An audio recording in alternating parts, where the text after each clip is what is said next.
Capítulo 5 del viaje a Astro Azul.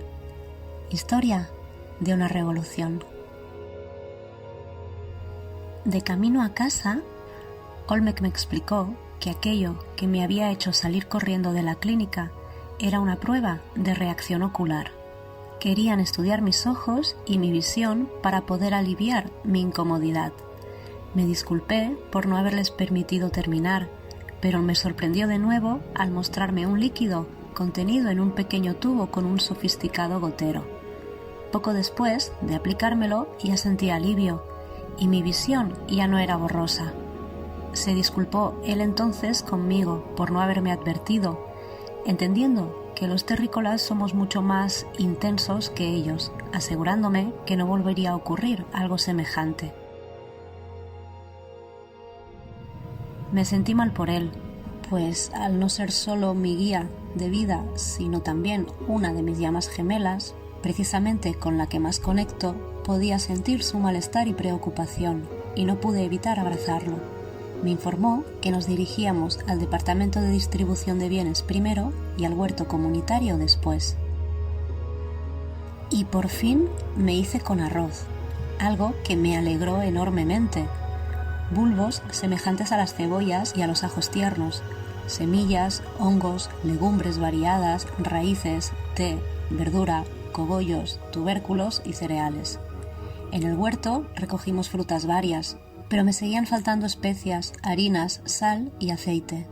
Durante mi estancia aprendí a moler cereales y a hacer harinas, leches vegetales y pan, pero a lo que más me acostumbré allí sin duda fue a comer fruta. Cierto es que comí platos de arroz con verduras, platos de legumbres preparados de distintas maneras e invenciones varias que mi creatividad y los nuevos ingredientes descubiertos me permitían, puesto que al final conseguí aceite, de algo y sal. Y al ser vegana no me resultaba complicada la dieta, pero a mí nunca me ha gustado cocinar, lo encuentro tedioso y ahora tenía que hacerlo todos los días, varias veces. La cocina era un pequeño rincón al frente de una especie de marco de ventana que me parecía de pega, pero era una estructura que ventilaba y hacía el servicio de extractor, pues lo cierto es que era como un rectángulo transparente y hueco, suspendido en el aire en vertical, en una de las paredes, cuyas esquinas y perfiles parecían transportar sinapsis de luz magenta y azul periódicamente. Tenía una mesa a modo de barra o encimera, y en ella había un espacio con una madera, con varios cuchillos y pinzas, y en el otro había una especie de placa metálica que utilizaba o bien de plancha o bien de superficie para poner algo parecido a sartenes y ollas. Debajo de esta placa había algo parecido a un bidón de metal, bajito y muy pesado, de color blanco irisado con vetas verdes, y eso producía calor suficiente como para que la placa pudiese freír el aceite que le cayera encima. Donde estaba la madera, debajo había algunos cajones con bandejas metálicas que usaba a modo de platos, algunos boles también metálicos y otros de madera. Los cubiertos, a excepción de los cuchillos grandes, que eran de metal, parecían ser de madera también. Hasta tenía lavaplatos, un artefacto en forma casi de huevo que al abrirlo me recordaba a una miniatura de esos hoteles hechos de bloques de hielo, solo que no emanaba frío alguno, ni siquiera sé cómo funcionaba, y yo metía ahí los utensilios sucios de forma ordenada, y al poco estaban relucientes, aunque dicho artefacto no hiciese ruido, luz ni movimiento alguno, o al menos que yo fuese capaz de percibir. Vaya, Olmec realmente se había preparado para mi llegada. Sentí puro amor. Soy consciente de que al principio a Olmec le costó acostumbrarse, pues ciertos olores o bien le agobiaban o como mínimo le parecían curiosos, pero me sorprendió lo rápido que se acostumbró a ello, como si de repente hubiese estado toda la vida con cocina, o como si hubiese asumido que no había otra opción, de la forma más madura y pragmática posible.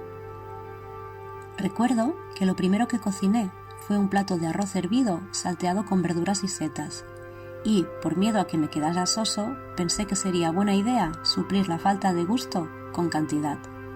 Un error común en los negados en la cocina como yo. No te preocupes, Olmec, no pongas esa cara, le dije cuando me miró al ver tanta cantidad.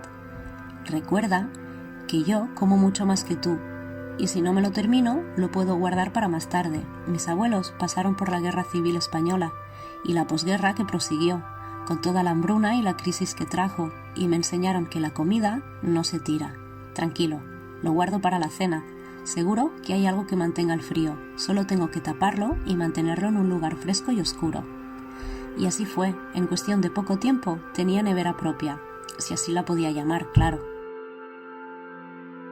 Olmec me preguntó por la guerra que había nombrado, ya que él sabe que son varias las que, en un periodo relativamente, para ellos muy corto, se han estado sucediendo conflictos y guerras varias en la Tierra. Le hablé sobre la Guerra Civil Española, que era la que mis antepasados habían vivido de niños o adolescentes. Le hablé primero desde el aspecto histórico y le conté después cómo afectó a mi familia en particular dicho suceso, aunque yo no había nacido aún, pero conocía las historias, pues mi abuelo era de esas personas con cierto don formidable para contarlas. Olmec se mantuvo callado fonética y mentalmente, atento, y reservó la mayoría de sus preguntas o dudas para el final. Yo le había contado conforme comía, algo que expliqué que algunos consideraban de mala educación, pero los españoles no concebimos comer en compañía sin conversar. Le conté todo lo que pude recordar. Le horrorizó el suceso de Guernica y mostraba mucha incomprensión con ciertos sucesos y la reacción del pueblo a los mismos. Y eso que no le hablé de los nazis. Él me explicó que teníamos algo en común, puesto que sus abuelos se deshicieron de una dictadura. ¿Cómo era posible? Una raza tan avanzada. ¿Y se habían deshecho no hacía mucho del yugo de una dictadura? Pero es que claro, ellos son mucho más longevos, pudiendo llegar incluso hasta los 4.500 años de vida. Y, por años, entendámoslo, como lo haríamos en la Tierra. ¿Cómo fue eso, Olmec? Cuéntamelo, siento tanta curiosidad, quiero saber. Olmec me hizo prometerle que, mientras él me explicaba un poco sobre lo que yo le había preguntado mientras terminaba de comer, algo que deliberadamente estaba retrasando y él lo sabía, debíamos volver a la zona clínica de la que yo había intentado penosamente huir, pues los procesos no habían finalizado y era necesario cumplir con los plazos del programa. Acepté, pues llevaba ya rato sabiendo que, tarde o temprano, deberíamos continuar, y como el susto y el mal rato ya se habían pasado, me sentía lista para proseguir. Aquí os expongo, intentando ser lo más fiel a su expresión y sintetizando y resumiendo todo lo que me contó, lo que Olmec me explicó sobre dicha guerra y dictadura. Cuando la generación de mis abuelos era joven, la situación en mi sistema estelar de origen no era de paz y tranquilidad, pues se vivía un cambio de ciclo, y podía notarse en muchos aspectos. No se trataba de una dictadura como la que puedes estarte imaginando. Puede que más adelante te dé más detalles. Se trataba de una especie de absolutismo que controlaba todo el sistema estelar. Se gozaba de cierta libertad camuflada, es cierto, pero se intentaba evitar la vuelta del autosoberanismo y la autorresponsabilidad. Resulta que se estaba viviendo un lapsus en la historia evolutiva de nuestras razas, un periodo de receso en el que se había instaurado un orden que pretendía establecer unos límites entre hermanos. Me explico, Aurora. Todos somos hermanos, hermanos galácticos e incluso hermanos cósmicos, y las razas de nuestro sistema son caracterizadas por un fuerte carácter de comunión y colaboración, hermandad y cooperación. Limitando o vetando esto, se frenaba nuestra propia evolución, puesto que siempre hemos sido pioneros investigadores, y si nos ha ido tan bien es porque siempre hemos compartido con otros los descubrimientos realizados y los conocimientos obtenidos de los mismos. Para que te hagas una mejor idea, llegó un punto en el que se prohibieron las relaciones entre distintas razas, y no solo las conyugales, sino la interacción directa, corriendo el riesgo así de la aparición del sentimiento de rechazo o racismo hacia los mestizos. Algunos dirigentes fomentaban el miedo con falsas excusas de propagación de enfermedades originales de los diferentes planetas del sistema, entendiendo que algunas razas podían ser portadoras de ciertas infecciones o enfermedades, Y esto, en ese momento, podía considerarse incluso cierto, pero no del modo en que lo exponían, desde el miedo exagerado. Te preguntarás cómo podían haber seres con esas ideas e intenciones en la quinta o sexta dimensión. Pero lo cierto es, Aurora, que todas las razas humanas pasan por los mismos procesos evolutivos, y todos los planetas tienen sus ciclos, sus etapas y sus eras, y siempre pueden quedar remanentes latentes de un ciclo anterior en el recuerdo de algunos. Y cuando sale, los tiempos se aceleran, sobre todo cuando ocurre en el antesala de un cambio de ciclo planetario, sistémico o galáctico, como está ocurriendo ahora en tu mundo. Y sabes que aunque pueda ser rápido en comparación a otros periodos, bien se lleva su tiempo, sobre todo para vosotros tal y como lo percibís. Como decía, en ese momento empezaron a limitarse los recursos, al propio planeta primero y a la zona local luego. Esto supuso un parón en el desarrollo de las comunidades y de la sociedad. No había falta de recursos, sin embargo, se estaba empezando a limitar en cuanto a su distribución, algo reservado a la autorresponsabilidad y la autogestión de cada comunidad hasta ese momento. Nuestros niños y adolescentes son animados a interactuar con otras razas, sean o no de nuestro mismo sistema o galaxia, para ampliar sus conocimientos y experiencias intergalácticas. Pero ahora se pretendía generar duda, inseguridad y miedo. Algunos jóvenes dejaron sus puestos de trabajo o estudios e investigaciones y se retiraron a zonas no urbanizadas para crear sus propias comunidades, pero fueron castigados, coaccionados, reducidos y reprimidos con actos violentos. En uno de esos conflictos, una joven que trataba de reivindicar el incendio provocado del huerto de su aldea perdió un brazo, y la indignación se despertó en el pueblo. Al ser telepáticos, la noticia se propagó más rápido que la propia luz. Muchos fueron quienes pudieron sentir su dolor, y ahora tanto jóvenes como adultos y ancianos se organizaron para generar los primeros levantamientos. Pasó el tiempo, hubo violencia, y todo desencadenó en una revolución que nos llevó a una guerra dentro del sistema Cenatai. Pero como es sabido, si el pueblo se une, todo lo puede.